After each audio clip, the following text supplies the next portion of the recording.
Road in the great city of Norwalk. I was going to reread my letter dated November 23rd that I sent to the board, but you'll have a copy. Want me to sign? I'll sign for you. I heard a lot of things tonight. Not everything I agree with. Some I do. The one speaker who said that we need to wake up in Norwalk. She's right. We do need to wake up.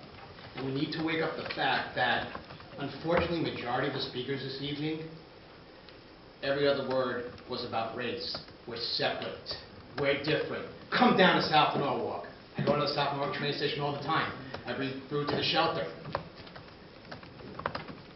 Once we start separating people of all kinds, and we get oversensitive, like my client said the word "you people," I didn't know that was a racist term.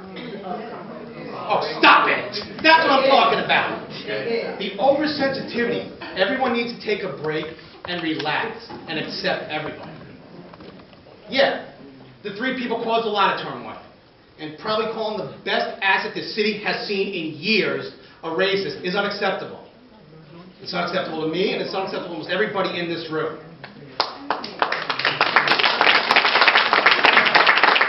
I have coached in this city since I got here, about 10 years ago. Been coaching for about 8. Every time I get the kids, first time I get them, I say, hey, what's your age, what's your name, where do you go to school? The last couple of years, they're all happy where they go. Because those are changes. The kids are happy. I don't separate the kids either. As a matter of fact, I help those that are a little less fortunate, that need a little, maybe an extra bat, maybe a lift, maybe their parent gets the game starts at 7, they get there at 7:30. Whatever we need to do, everyone gets included. Nobody gets left out. And if they feel they get left out, I tell the parents, let me know. Tell me. We'll fix it. Trust me.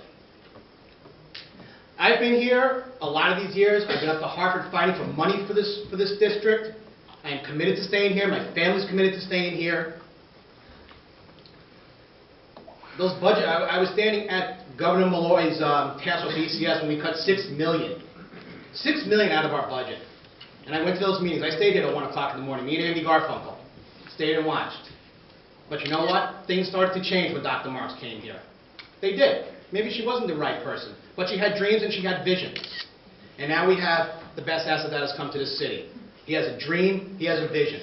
He's put swagger back in this great city. We're not Westport with all the bells and whistles, but it's good to dream, and we can't let our dreams die. Thank you.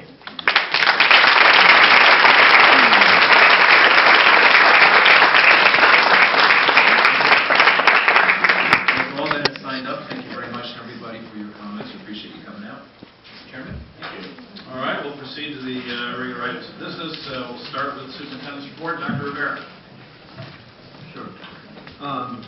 First of all, I'd like to pass out a document to the board members. This is a copy of the recently revised, it's for your information, it's our recently revised elementary progress report.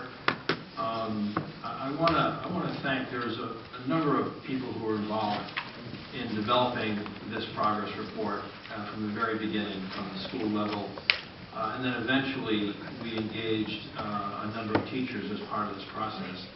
And it was, in fact, an effort to really clarify for parents what we're doing with regard to reading and to be able to convey to parents how well our students are doing with regard to the K-5 literacy program. So I'm going to pass this out.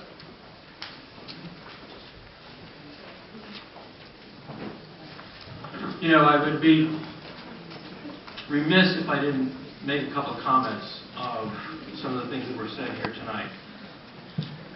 First of all, I do want to thank many of you for the positive and very kind words that you have spoken. Well, you have extra. I'm sorry. And I sincerely appreciate that.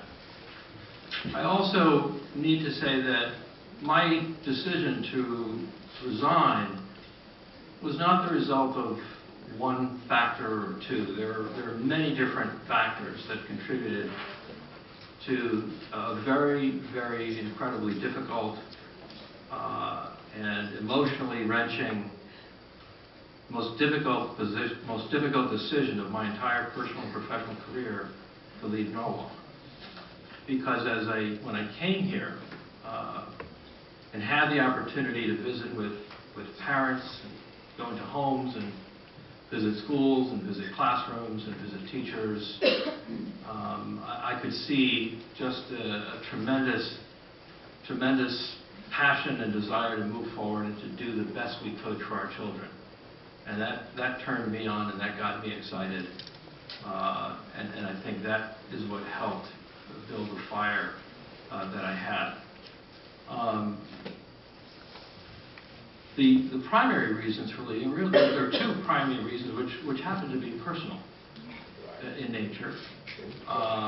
And those are things that sometimes you feel uncomfortable sharing. It's not, you sometimes say, well, it's not necessarily anyone else's business.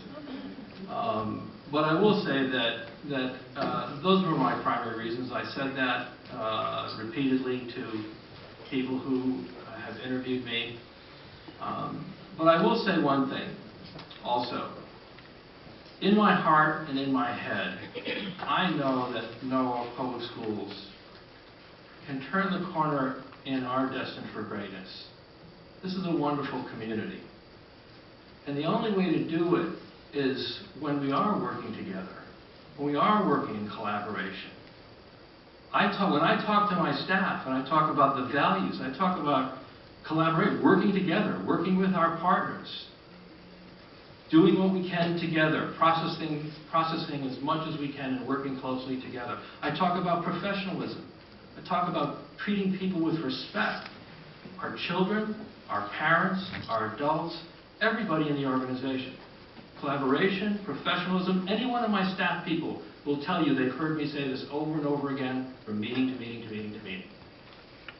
And I believe that everyone in this entire community, from our Common Council to our Board of Education to our varied individuals who represent different organizations and groups, we have to be united around one purpose, and it's our children. It is doing everything and anything possible to create great schools for our children. And you have to do that working together. I understand we live in a democracy. I understand that everyone has differences of opinions. I'm not a new superintendent. I'm not a rookie. I've been around the block. I've been in divisive situations before. And I admire when you get into a debate over the merits of an issue, over a good professional discussion of what's right or what's not right for children. And it's a focus on children, not driven by other purposes and other means. So my request, and I still have a couple more months here, my request is that as a community, we stay focused. You stay focused on children. Make the best possible decisions on what's good for educationally for our children. That is what is going to make Norwalk Public Schools distinguished from every other school system in this state. This is a good community, good resources. Yeah, we don't have the Westport resources, but there's enough resources here today, and I'm going to do my damnedest to make sure that hopefully we don't lose the foundation funds that have come in, and that you can continue to get some of the funding that you need for the good initiatives that have gone to our children.